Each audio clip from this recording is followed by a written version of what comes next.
Ken Boland. Good evening, Ken. You can start. Evening, Rayan. Thanks very much. Evening, Jacques. Evening, Sia. Congratulations. Thank you. Jacques, do you feel like for the first 3/4 of that game, you guys were really clinical and really good at enforcing your game plan on the opposition? So you must have been really happy about the 3/4 of that game, and I'm sure other people will ask about the final quarter. Sorry, the people will be asking about the...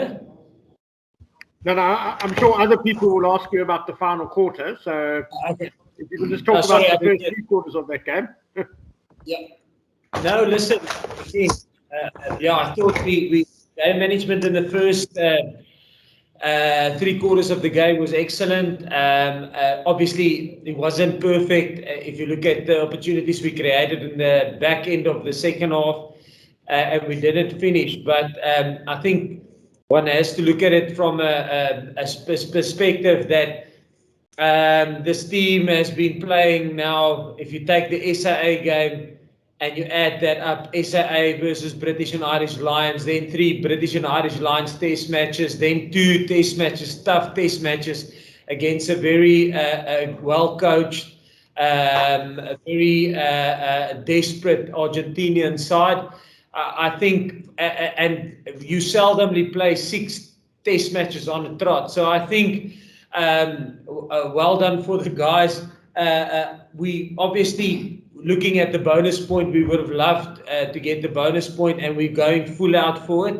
But getting Jaden on the pitch again, getting him experience, unfortunately, hopefully he's not that bad, but I think he's going to be in trouble. Hopefully not. And getting Gaza more game time at 15. We made changes because we were in a position where we felt we could get more experience into the squad, and our strategic goals will always be to win and to defend the Rugby Championship. But looking in the future to 2023, you'll have to get some experience into the broader squad, and I thought we did that well. And I just think at the back end of it, 6 test matches on a trot is at this level with this amount of intensity. It takes its toll. Yeah. So we had to do some squad rotations and stuff like that. Yeah. Thank you, Jacques. Leighton Koopman of Rapport. Thank you, Rayan. Hi, Jacques. Hi, Sia. Jacques, can you talk to us on just you must feel some sense of pride after 6 tests on the trot, the guys doing their absolute best under trying circumstances, and also to have a defensive record after 6 tests like this shows what you also have done in the team. Yeah, I said now in the change room, I'm unbelievably proud of the squad and the players. Today, the people outside the squad won't know, but today was a massive test match for us. It was.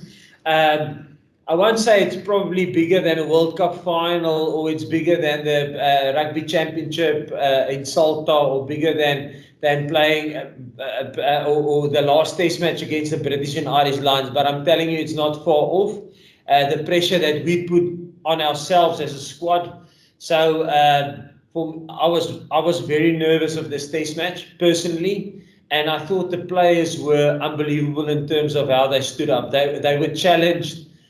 Yeah, they were challenged massively during the week by themselves. And what they wanted to deliver. So I'm very proud of them. In terms of the defensive record, I will stand by my point till death do me part, is that the players deserve the credit. You know, they're the guys that sacrifice their bodies, that dislocate their shoulders, break their legs for their country. So as coaches, we always I don't think you can take the credit for that. It's at the end of the day, it's them sacrificing themselves for their country and for the team. So yeah, I'm just delighted to work with people like that. Thank you, Jock and Leighton. Brendan Nell, over to you. Good evening, guys. A question for both of you. First of all, Jacques, as a defensive coach, an ex-defensive coach, and somebody who prides himself on the defense, you've just spoken on that. How, I suppose, was it a disappointment to concede that last try at the end there and miss out on the bonus point as well? And then to see in that first half, the Argentinians' tactics was extremely negative. Just wondering how you felt on the field there, and the fact that the ref, it took 9 penalties to get the first yellow card. It seemed like the ref took an ages to sort out the negativity.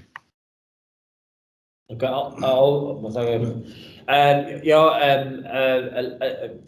on the defensive side of things, not at all disappointed about the try we conceded. We were going for a bonus point full on, and we were even asking them to go for big reads and take chances. I mean, to concede the try at the end, that's one thing I learned probably in my as I wouldn't have been like that, Brendan, probably 10 years ago, where I would have been disappointed with conceding a try. But it's not about the defense being good. It's about the box playing well. And we were going full blast for that third try to get a bonus point. So if we concede a try because we go full out for that, I mean, it was absolutely worth it. And we were in a fortunate position where we could go for that. So not at all disappointed with that. So I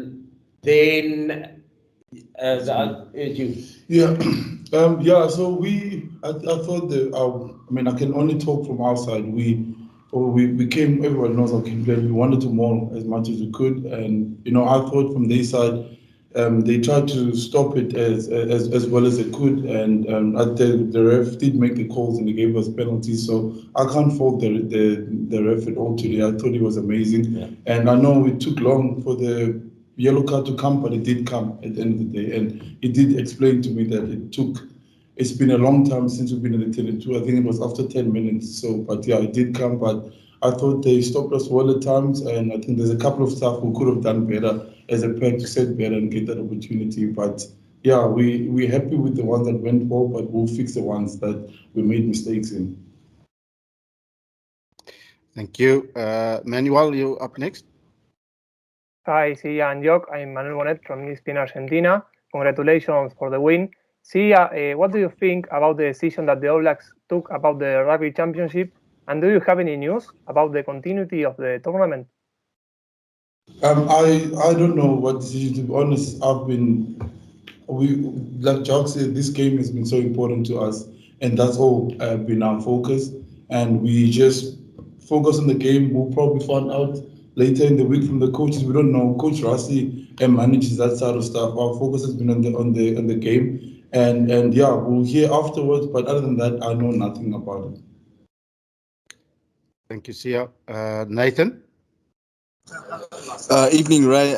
Evening, gentlemen. Well done with the victory. I would like to ask Sia a close-up question later and 2 questions for Jock now, if that's okay, Ray.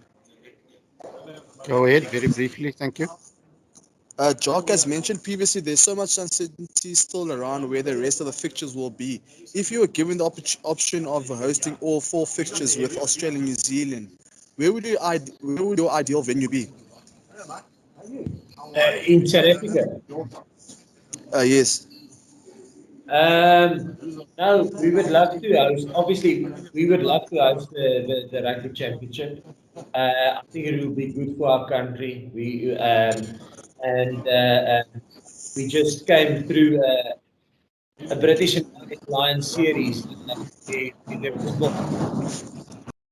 So South Africa showed that, listen, in a pandemic they can host a tournament probably that's after a World Cup, the next biggest thing that you can have in the southern hemisphere. So I think South Africa is ready. We've got the protocols and stuff in place. We've got everything lined up, so we're ready to host it. So it would be nice, and probably it doesn't matter. I would prefer us playing in Johannesburg or in the Highveld. Obviously, it would be nice to play at altitude for us. We trained there because we was going to play the British and Irish Lions there for 2 test matches. So we trained at I don't know how many meters above sea level. So it would be nice for us to play there. But listen, wherever it's the safest and where we can get continuity in the tournament, and where the tournament directors decide we have to play, we will play. We will play anywhere. Okay, and then a last week question. We saw a few guys who came off bruised, others often on a stretcher. Any immediate injury updates, especially with Jaden? Jaden, yes, I spoke briefly with the doctor because obviously with the COVID regulations, you know, when I spoke to the doc on Monday, you know, it takes about a month to get a player. If we have to travel abroad, and on Monday we were still going to Perth, so to travel abroad and get a player into the squad will take 3 weeks. If you work it back from game day, so let's say you play that Saturday, you would love that player to train with the team for a week, so that's 1 week gone. Then if you go to Australia, you have to do 2 weeks in quarantine, that's 3 weeks.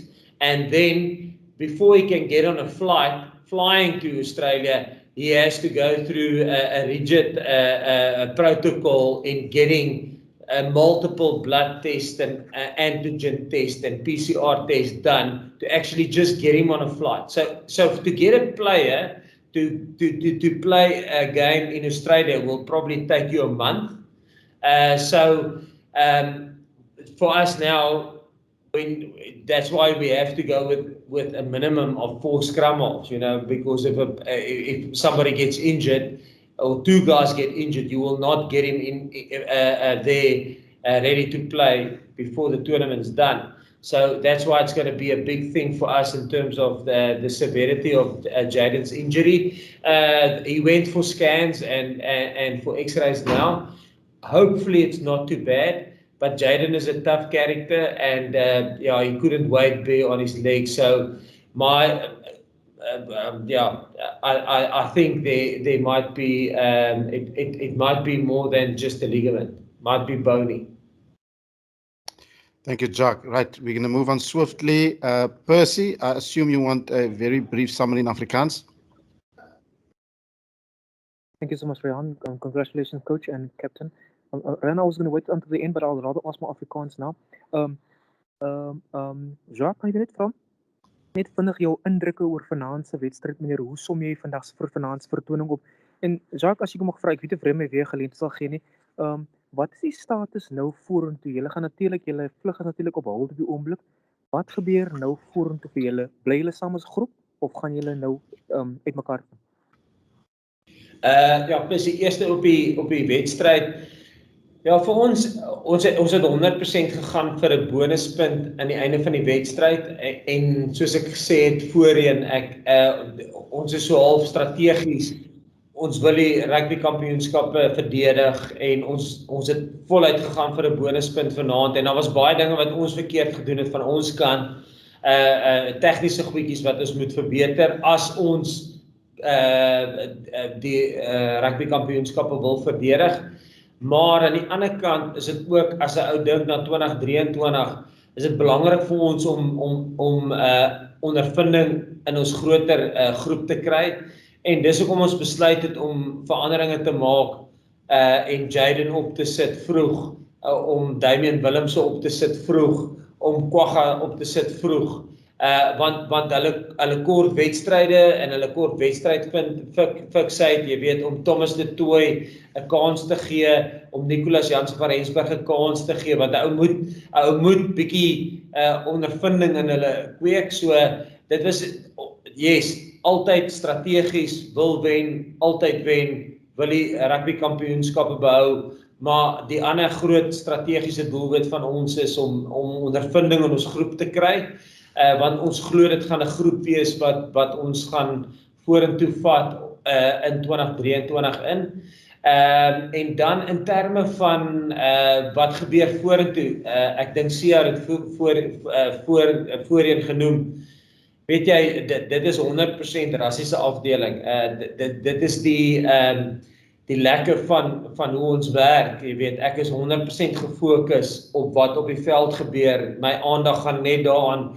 Ek luister nie eers, ek lees nie 'n e-mail oor wat gaan gebeur en waar gaan dit moontlik heen gaan nie. Of dit in Frankryk is en of dit in die UK is, of dit in Brisbane is, of dit in Suid-Afrika is. My groot fokus as hoofafrigter en ons as spelers is net op vanaand se wedstryd. Dit is 'n massiewe wedstryd vir ons daar. Ons het self intern baie druk op ons gesit in hierdie wedstryd. So ja, ek het geen idee wat is die pad vorentoe. Ek gaan dit teen en later hoor. En ek verkies dit so. Die belangrikste ding vanaand was om voor te berei vir hierdie wedstryd. Thank you, Jacques. We'll allow one more question in Afrikaans, and then we'll give Ganyiso and Nathan also opportunity to ask questions, most probably to Sia. So, Brendanel, you can go ahead, gaan voort. Nou, Jacques, sorry, weer eens hierdie eens in Afrikaans, man. Ek wil net hoor, ek weet julle weet nie wat die pad vorentoe is nie, maar in terme van julle spelers wat julle die 42 wat jy gepraat het hierdie week, is daar enige iemand wat in die laaste 6 wedstryde was wat totaal uitgeskakel is? En obviously as hulle nie is, dan is ouens soos Faf en Dwayne en daai, verwag jy wanneer julle ook al hoor waar julle gaan en waar julle gaan wees, is hulle beskikbaar? Ja, Brendan, weet jy wat, ons was in 2 posisies baie dun tot vandag. Dit was flanke.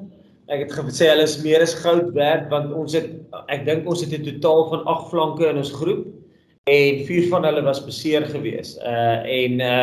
Maar hulle is almal binne die volgende week, ek dink as ons volgende week 'n toets sou gespeel het, dan sou 3 van die 4 reg gewees het, jy weet, en dit is hoekom 'n ou so Sia hoed afval, maar hy moes vasbyt, jy weet, en dit was nie die ideaal nie. Ons sou graag wou 'n bietjie rotasie toepas, selfs op Sia, maar ongelukkig was dinge net nie so uitgeloop vir ons. Ons het net 'n klomp beserings gehad op losvoorspeler en die ander posisie was skramskakel, jy weet, ons het 4 skramskakels hier gehad. Ons het letterlik net 2 staande gehad in die opbou van hierdie week. Maar Faf het goed gehardloop vandag. En ons sal nou sien met Jaden. So as Jaden se besering erg is, dan sal ons iemand moet inkry en saam met die keerkomitee sit en kyk wie is die volgende man wat ons gaan intrek. Maar ja, nee, weet jy, as ek praat van Dwayne, hy het saam geoefen die laaste 3 weke. Hy het voluit saam geoefen teen ons hierdie week. En dit was moeilik vir ons van die boksspan af om ons goedjies aan die gang te kry met hom, want uit die aard van die saak, hy het nie baie kontrak gehad nie, so hy is nogal lus om mense om bietjie kontak te vat. En dan JL Depree het herstel van sy medial collaterale ligament. Ons het so, ja, wie is die ander iets, Perd, Reinhard Alstedt, ja, Reinhard Alstedt is almost ready to go again. So ja, ons is gelukkig daar met ons losspelers wat terugkom in die mix. Thank you, Jacques. Right, over to Ganyiso. Good evening. Good evening, thanks Ryan. Good evening, guys. Good evening, Jacques. Good evening, Sia. Just a quick one for Jacques in English. With all this uncertainty, Jacques, what do your preparations look like for the next week to 2 weeks or so? And for Usia, kuskhape manje uceba kunjani udlala imidlalo esithandathu ilandelelana, then umbuzo wesibini kuzoba njani ukuphumza ingqondo njengoba ke kungabi khona ecacileyo ngendaba yokudlala kwenu neNew Zealand noAustralia. Okay, no, putting the kakhulu kwazi udlala le midlalo ndidlale and mininzi ndiyavuya because asiyinto ndiyiqhelileyo le and bekunyanzelekile nyamezele ngoku ezitshile umqeqeshi wethu sine-injury ezininzi kule position yam but ndiyavuya kakhulu and nomsebenzi endiwenzileyo before sifike apha ngoba ndiseThekwini bendifuna to-make sure uba ngoku ndiyawunyusa umgangatho endidlala kuwo and ndikwazi udlala imatch yonke ndingakhutshwa. And ngoku kule weeks siyazi kwenzeka ntoni, so thina salandela i-process zethu ngomso i-recovery ngomvulo sabukela imatch sijonge uba senze amaphutha phi singalungisa phi and then sive ke ngoku phakathi evekini ukuthi uba ithini into uba siyaphi. But okwangoku sawupholisa intloko siyazi adlale next week and then sibone uba sawuthini siyitim. Yeah, from my side, I think the one thing that we've probably learned through COVID is that things change rapidly. So in terms of what is our plans going forward, we probably have 4 plans loaded for different scenarios. So if we stay in South Africa and we hear that quite early, then there's one plan loaded for that. If we have to travel I think we're going to stay at till Tuesday, Wednesday in Gqeberha. Then there will be we're going to stay here, and then if we have to go to Brisbane, then it will be a different plan. If we go to France, it will be a different plan. If we go to the UK, different plan. If we might have to go to America, it will be a different plan. So wherever they send us, we will just adapt the plan to that. And that's probably what COVID taught us. You have to be adaptable with things changing very, very rapidly. So I know I'm not probably answering your question, but honestly, I don't know. We've got 6 options loaded and ready to go. So whichever one they give to us, we will operate and work from then on. Thank you, Jacques. Thank you. Right. Thank you, Kangiso. Nathan, back to you briefly. Gqiya nguGogs ukhoshwa ngathele nje egabhalala umdlalo wonke. Xa ucinga nihambe njani namhlanje, zintoni izinto zihambe kakuhle nezinye ezihambe rongo? Ubulele bhuti. I think yeah sisebenzile bhuti, sibenzile umsebenzi funeka sibenzile.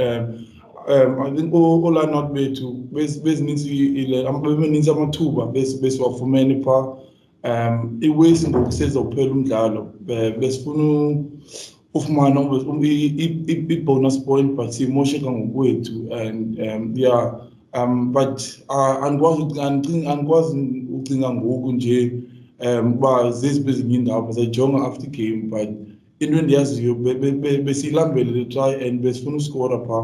But into endiyithandileyo eli hlobo simane njengalo lo mdlalo because besiyazi bazoza ngamandla, besiyazi bazoza nepassion because bakhubekile last week and siyabazi banjani bayafana nathi ngeendlela ezininzi. So thina le nto besifuna uyenza siyenze kakuhle, simbambe ngokwethu umdlalo, ipace siyayikhontrola ngokwethu, but ekugqibeleni abayekeleli baza ngamandla. So sidisappointed sinasikolanga naxa yokugqibela but badlale kakhulu. Nkosi. Thank you. Thank you very much, gents. That then concludes the first part of our post-match press conference. Thank you, Jacques. Thank you, Sia, the Springbok captain and the head coach, respectively. We will pause briefly, and then we will have our mix. I